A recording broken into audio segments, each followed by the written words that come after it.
Hello everyone, welcome to the student channel. पिछले 3 video में हम लोगों ने जो है सरकम सेंटर, सेंट्रॉयड और इन सेंटर के बारे में हम लोगों ने पढ़ लिया है। इस वीडियो में हम लोग जो है ऑर्थो सेंटर के बारे में पढ़ेंगे। हिंदी में इसका नाम है लंब केंद्र। लंब से ही आपको पता चल गया होगा 90 डिग्री। अब इसको बनाते कैसे हैं, हिंदी में इसका डेफिनेशन पहले समझ लेते हैं। देखिए इंग्लिश में भी यहाँ पे मैंने लिख दिया है। देखिए कह रहा है कि it is the point of intersection of all 3 altitudes of triangle.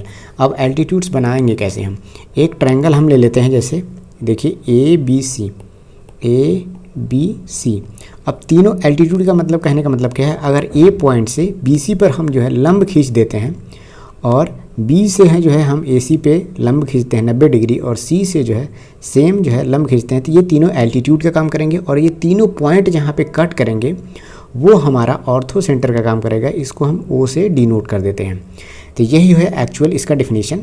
सरकम centre के वहीं केस में परपेंडिकुलर बाइसेक्टर हम खींचते थे साइड्स का, और वो सभी भुजाओं के साइड का हम परपेंडिकुलर बाइसेक्टर खींचेंगे और वो जो पॉइंट यहाँ पे मिलता है वो हमारा सरकम सेंटर की तरह काम करता है। लेकिन ऑर्थो सेंटर में हमें जो है एल्टीट्यूड खींचना है। डेफिनेशन आपके दिमाग में एकदम क्लियर होना चाहिए कि कौन सा सेंटर किस तरह से बनता है, क्योंकि इसमें बहुत कन्फ्यूजन होता है। 3 केंद्र सेंटर बनते हैं और तीनों के लिए अलग अलग प्रॉपर्टीज़ है और अलग अलग तरीके हैं इसको बनाने के।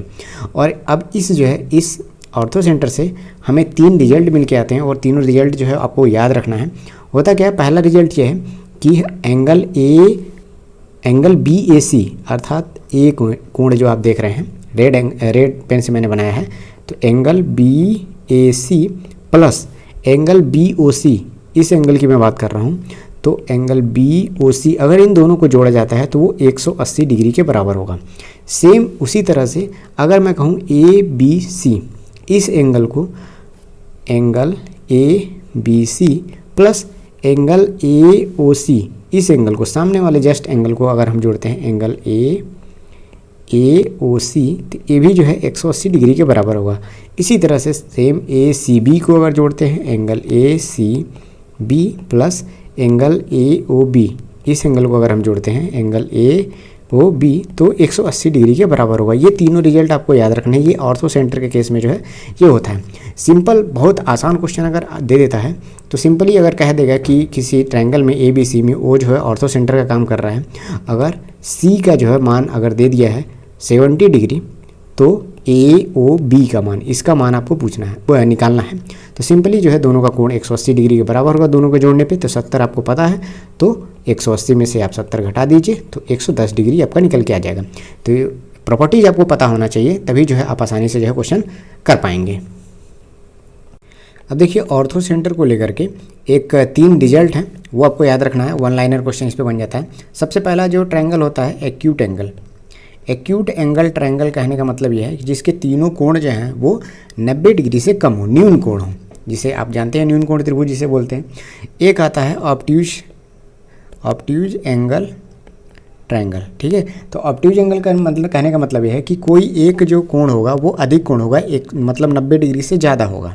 और एक होता है वो राइट एंगल ट्रायंगल। तो राइट एंगल ट्रायंगल तो सभी लोगों को पता है, मतलब एक एंगल उस त्रिभुज में वो 90 डिग्री का होगा। अब मैं बना के यहाँ पे दिखा देता हूँ। इन तीनों में पूछता है कि ऑर्थो सेंटर कहाँ लाई करेगा, कहाँ होगा। तो एक्यूट एंगल में जो ऑर्थो सेंटर होगा वो त्रिभुज के अंदर होगा। मैं लिख दे रहा हूँ यहाँ पे इनसाइड ट्रायंगल, यहाँ पे समझ जाइए इनसाइड ट्रायंगल मतलब त्रिभुज के अंदर होगा। ऑब्ट्यूज एंगल मतलब क्या है कि अगर अधिक कोण का त्रिभुज है उसमें, तो उसमें जो क्या होगा वो बाहर, आउटसाइड ट्रायंगल, मतलब ऑर्थो सेंटर जो लंब केंद्र होगा वो त्रिभुज के बाहर लाई करेगा। और राइट एंगल के केस में क्या होगा कि वो भुजा पर जो है उसके 90 डिग्री जहाँ पे होगा उसी पे जो है वो लाई करेगा। जो 90 अंश का कोण जहाँ बनता है वहीं पे जो है लाई करेगा ऑर्थो सेंटर। तो तीनों यहाँ पे डायग्राम में बना के यहाँ पे दिखा देता हूँ। इसको लिख देता हूँ एट राइट एंगल। अब देखिए एक न्यून कोण त्रिभुज हो गया, ऐसे हो गया। अब तीनों जो है लंब खींचेंगे, एल्टीट्यूड बनाएंगे, तो क्या होगा, ये देखिए त्रिभुज के अंदर ही जो है ऑर्थो सेंटर लाई करेगा, ये हमेशा। पहला केस हो गया। दूसरा क्या है, मैं एक अधिक कोण त्रिभुज बना लेता हूँ। अब हम लोग थोड़ा सा ऑब्ट्यूज एंगल जो है, अधिक कोण जो त्रिभुज है, उसको थोड़ा सा डिटेल में समझ लेते हैं। एक मैंने अधिक कोण त्रिभुज यहाँ पे बना दिया। अब हमें क्या करना है, इसमें खींचना है, हमको एल्टीट्यूड खींचना है। अब देखिए यहाँ पे लिख देता हूँ ए बी सी। यहाँ पे कैसे बाहर आउटसाइड ट्रायंगल लाई करेगा, यहाँ पे इसके डायग्राम के थ्रू जो है आप इसको समझ लीजिए। होता क्या है, अगर ए पॉइंट से मैं बी सी पर लंब खींचना चाहूँ तो क्या मैं इधर कहीं भी लंब खींच सकता हूँ? नहीं खींच सकता हूँ, इसके अंदर नहीं लंब होगा। इसका लंब क्या होगा, बी सी को पीछे हमें बढ़ाना पड़ेगा। इधर बढ़ा दिया मैंने पीछे, और यहाँ से हम जो है एक परपेंडिकुलर यहाँ पे ड्रा कर सकते हैं। यहाँ पे क्यू एक पॉइंट देख लीजिए, यहाँ पे परपेंडिकुलर जो है यहाँ पे ड्रा हो जाएगा। सेम एज इट इज अगर मैं सी से कहूँ खींचना है मुझे परपेंडिकुलर, तो जाहिर सी बात है ए बी भुजा पे, तो ए बी भुजा पे हम परपेंडिकुलर खींचेंगे तो ए बी को हमको इधर बढ़ाना पड़ेगा, और यहाँ पे हम जो है एक परपेंडिकुलर यहाँ पे खींच देंगे। मैं इसको पी ले लेता हूँ, ठीक। तो ये ऐसे परपेंडिकुलर होगा। अब बी से हमको जो है ए सी पे खींचना है, तो बी से हम जो है सीधा सामने ही खींच सकते हैं परपेंडिकुलर, ऐसे ही हो गया। अब तीनों एल्टीट्यूड मिलेंगे कहाँ, आपको देख रहे हैं सामने उस तरफ तो मिल नहीं रहे हैं, तो हमको जो है पीछे बैकवर्ड ही आना पड़ेगा, और पीछे हम क्या करते हैं, सारे एल्टीट्यूड को हम बढ़ा लेते हैं। इधर पीछे मैंने इसको बढ़ा दिया, इसको मैंने इधर बढ़ा दिया, और इसको मैं पीछे से बढ़ा देता हूँ, ठीक है। तो ये तीनों जो है इस पॉइंट मिले, क्योंकि आगे बढ़ाते जाएंगे। इधर देखिए क्या इस तरफ बढ़ाने पे ये तीनों एल्टीट्यूड मिलेंगे, सामने नहीं मिलेंगे, पीछे इसको बढ़ाना पड़ेगा। मतलब जो है ये ऑर्थो सेंटर है इसका, वो त्रिभुज के बाहर लाई कर रहा है, यहाँ पे लाई कर रहा है।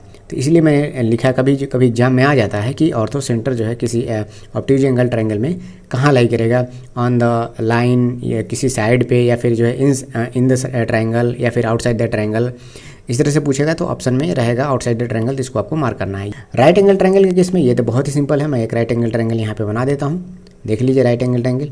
अब देखिए ए हो गया, बी हो गया, और ये सी हो गया। तो सी भुजा से अगर ए बी पे खींचना है तो ये सीधा यही लाइन हो जाएगी एल्टीट्यूड, और ए पॉइंट से खींचना है बी सी पे तो वही लाइन हो जाएगी। और सेम जो है हम क्या करेंगे, बी से ए सी पे खींचना है तो ये पॉइंट हो जाएगा। तो क्या होगा कि इधर तो हम बढ़ेंगे नहीं, ये तीनों पॉइंट जो है देखिए बी पॉइंट पे ही मिल रहे हैं, जहाँ पे राइट एंगल ट्रायंगल बन रहा है 90 अंश का कोण। तो ये सेम जो है इसी पॉइंट पे लाई करेगा ऑर्थो सेंटर। तो ये तीनों टॉप पॉइंट जो है आपको ध्यान में देना है, और इससे रिलेटेड क्वेश्चन आता है।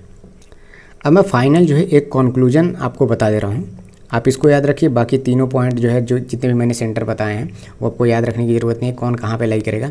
सबसे पहला अगर मैं बात करूँ वो विषम बाहु त्रिभुज की। विषम बाहु त्रिभुज मतलब जिसकी सभी भुजाएं अलग अलग हों, जिस ट्रायंगल की, इंग्लिश में इसको कहते हैं स्केलाइन ट्रायंगल। अब इसमें क्या है कि सभी जो सेंटर हैं वो कहाँ लाई करेंगे, तो एक मैं विषम बाहु त्रिभुज कहने का मतलब क्या है, जिसकी सभी भुजाएं अलग अलग हैं। तो इसमें इन सेंटर यहाँ भी लाई कर सकता है, सर्कम सेंटर यहाँ पे लाई कर सकता है, ऑर्थो सेंटर यहाँ पे लाई कर सकता है, सेंट्रॉयड यहाँ पे लाई कर सकता है। मतलब ये सभी जो सेंटर हैं, इन सेंटर, लंब केंद्र, ऑर्थो सेंटर, सर्कम सेंटर जो है सब अलग अलग पॉइंट पे लाई करेंगे। किसी का जो है एक जगह पॉइंट नहीं होगा अगर वो विषम बाहु त्रिभुज है तो। दूसरा केस क्या है, दूसरा है अगर मान लीजिए आइसोसेलस। आइसोसेलस मतलब कि समद्विबाहु त्रिभुज। आइसोसेलस ट्रायंगल मतलब समद्विबाहु। समद्विबाहु मतलब कि दो भुजाएं जिसकी आपस में बराबर हों। मतलब मैं बात करूँ, ये त्रिभुज हो गया और ये त्रिभुज हो गया, तीसरी भुजा इसकी डिफरेंट है, मतलब ये और ये आपस में बराबर हैं। तो इसके सभी जो सेंटर होंगे वो कहाँ लाई करेंगे, वो शीर्ष से जो भुजा सामने वाले पे होगी इसके एक ही लाइन पे जो है ये लाई करेंगे। Incentre, circumcentre, orthocentre, centroid सब एक ही लाइन पे जो है, ऐसा नहीं होगा कि मतलब एक संरेखीय होंगे, एक ही लाइन पे लाई करेंगे। तो ये आपको पता चल गया, ये अंदर ही लाई करेंगे, ये भी आप जान जाइए। समद्विबाहु त्रिभुज में सारे पॉइंट जो है इसके ये अंदर ही होते हैं, चाहे इन सेंटर हो, सर्कम सेंटर हो, ऑर्थो सेंटर हो या सेंट्रॉयड हो। तीसरा पॉइंट है कि अगर मान लीजिए वो इक्विलेटरल ट्रायंगल हो। इक्विलेटर कहने का मतलब है कि समबाहु। समबाहु मतलब सभी भुजाएं, त्रिभुज की जो सभी भुजाएं हैं आपस में बराबर हों। अगर ये सभी भुजाएं आपस में बराबर हैं, मतलब ये तीनों साइड जो है आपस में बराबर हैं, तो इसके सभी जो पॉइंट होंगे वो एक ही जगह लाई करेंगे। इन सेंटर भी एक ही पॉइंट पे होगा, सर्कम सेंटर भी इसी पॉइंट पे होगा, ऑर्थो सेंटर भी इसी पॉइंट पे होगा, और सेंट्रॉयड भी इसी पॉइंट पे होगा। तो समबाहु के केस में सारे जो है सेंटर एक ही जगह पे लाई करते हैं। सभी का जो है मैंने डेफिनेशन और इससे रिलेटेड क्वेश्चन मैंने बता दिया है।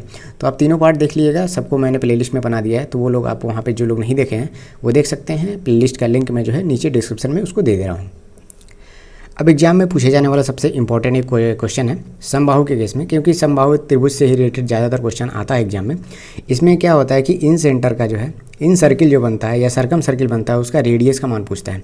सरकम सर्किल का कहने का मतलब क्या है कि इस त्रिभुज से अंदर जो है ऐसा पॉइंट जिससे अगर सर्किल बनाया जाए तो 3 पॉइंट को जो है बाहर से टच करें, ये सरकम सर्किल हो गया।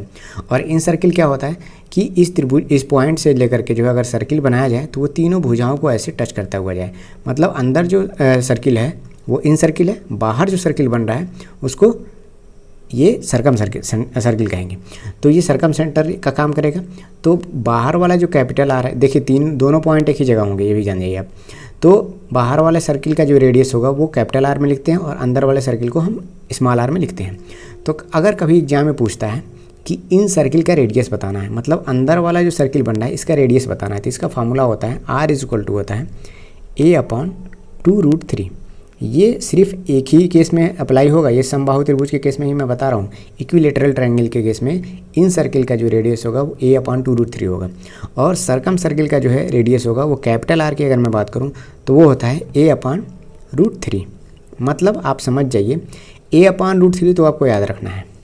आप देखिए, ठीक है, मतलब क्या है कि अगर बाहर वाला सर्किल अगर मैं 1 यूनिट है तो अंदर वाला सर्किल उसका आधा है। 1/2 का मल्टीप्लिकेशन है कि नहीं, देखिए यहाँ पे। तो वही सेम आप समझ जाइए कि अगर बाहर वाला सर्किल जो है 4 सेंटीमीटर का है तो अंदर वाला सर्किल में क्या करना है, 1/2 से गुणा कर देना है, वैल्यू 2 सेंटीमीटर आ जाएगी। तो A/√3 देखिए दोनों में कॉमन है और 1/2 से मल्टीप्लिकेशन हुआ है। तो कभी कभी कैपिटल आर की वैल्यू दिया जाता है, स्मॉल आर की वैल्यू पूछता है, तो आप बिना मतलब पेन कलम उठाए ही आप जो है इसका कैलकुलेशन आसानी से कर सकते हैं। तो दोनों फार्मूला बहुत इंपॉर्टेंट है, आपको इसको याद रखना है। तो इस वीडियो में हम लोगों ने ऑर्थो सेंटर को कवर किया है। नेक्स्ट पार्ट में हम लोग क्या करेंगे, मिड पॉइंट थ्योरम को कवर करेंगे और अपोलोनियस थ्योरम को जो है हम लोग उसमें कवर करेंगे। तो आप लोग नेक्स्ट पार्ट जरूर देखिएगा, और जो लोग चैनल पे नए हैं चैनल को सब्सक्राइब करिए। और भी अगर कोई क्वेरी हो तो कमेंट सेक्शन में पूछ सकते हैं, चाहे तो आप इंस्टाग्राम पे द स्टूडेंट को फॉलो कर सकते हैं, नीचे यहाँ पे ID thestudent.study लिखा हुआ है। Thank you, all the best.